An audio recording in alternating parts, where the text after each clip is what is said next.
विद्यार्थी मित्रांनो, स्वागत आहे तुमचं अभ्यास हाच मंत्र या यूट्यूब चॅनलवरती। तर आज आपण एक परिपत्रक बघणार आहे मागासवर्गीयांच्या बाबतीत। तर बघा, प्रति माननीय संपत सूर्यवंशी श्री शिक्षण संचालक माध्यमिक व उच्च माध्यमिक महाराष्ट्र राज्य पुणे, त्याचप्रमाणे माननीय शरद गोसावी शिक्षण संचालक प्राथमिक महाराष्ट्र राज्य पुणे 1।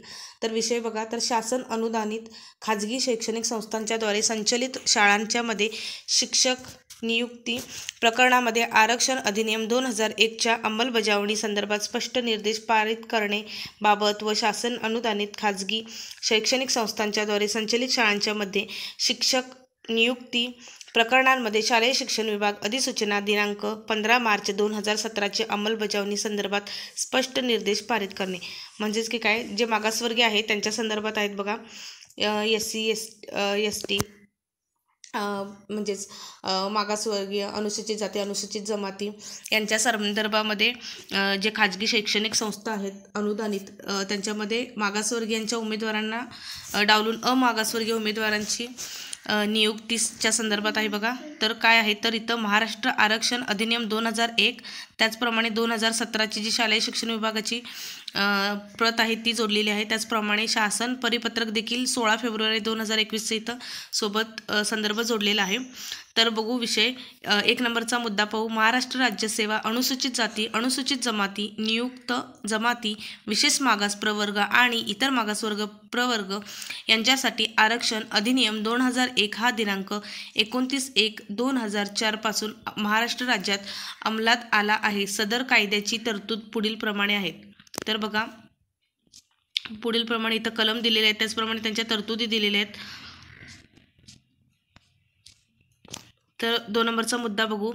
महाराष्ट्र राज्य सेवा आरक्षण अधिनियम 2001 कलम 11 अन्वये मागास प्रवर्गासाठी राखीव जागेवर नियुक्त अमागासवर्गीय उमेदवारांची नियुक्ती निरर्थक ठरते। म्हणजेच की काय, तर कलम 2001च्या 11 अन्वये मागासवर्गीयांच्या ज्या जागा असतात त्याच्यावरती अमागासवर्गीयांची नियुक्ती ही म्हणजे अवॉइड आहे किंवा निरर्थक ठरते। तर अशा ज्या नियुक्तीस मान्यता देणारे जे शिक्षण अधिकारी आहेत, त्याचप्रमाणे जे शैक्षणिक संस्था चालक आहेत तर त्यांना शिक्षेस पात्र राहावे लागते। म्हणजेच की काय, शिक्षण अधिकारी यांना 90 दिवसांच्या शिक्षेस कारवायास पात्र आहेत। त्याचप्रमाणे अशा नियुक्ती करणारे जे शैक्षणिक संस्था चालक आहेत त्यांना देखील 90 दिवसांच्या शिक्षेस पात्र राहावे लागते।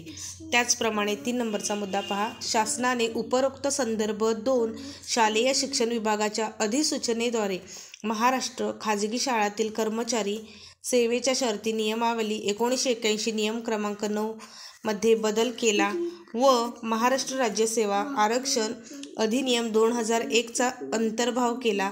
मात्र सदर अनुसूचनेनी अंमलबजावणीस्तव आपल्या कार्यालयाने कोणतीही सूचना निर्गमित केल्या नाहीत।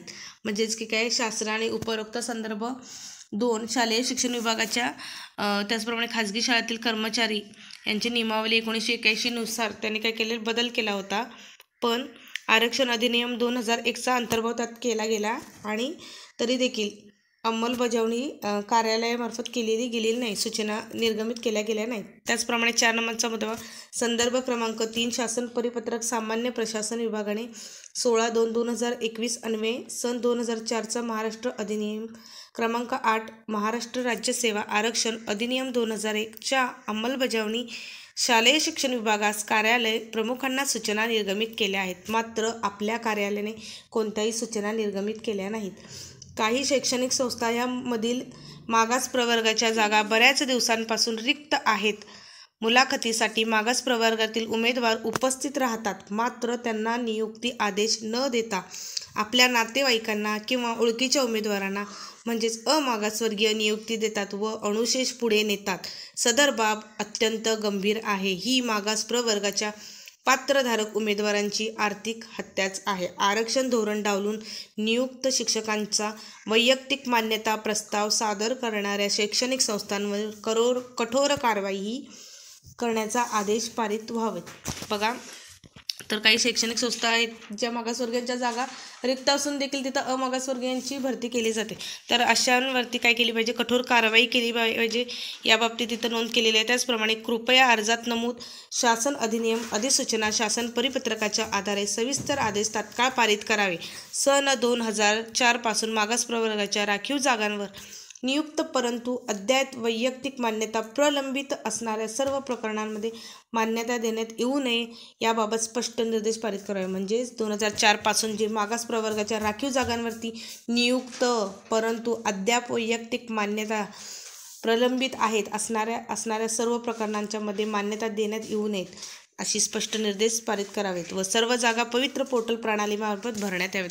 सदर अर्जावर व माननीय मुख्यमंत्री यांच्या कार्यालयीन गतिमानता अभियान अंतर्गत कारवाई करावी.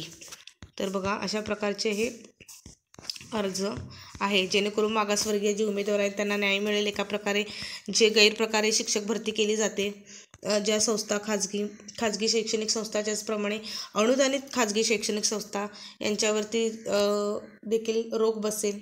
तर अशाच प्रकारे शिक्षक भरतीच्या न्यूजसाठी चॅनलवर नवीन असाल तर लाईक, शेअर्स आणि सबस्क्राईब करायला विसरू नका. धन्यवाद.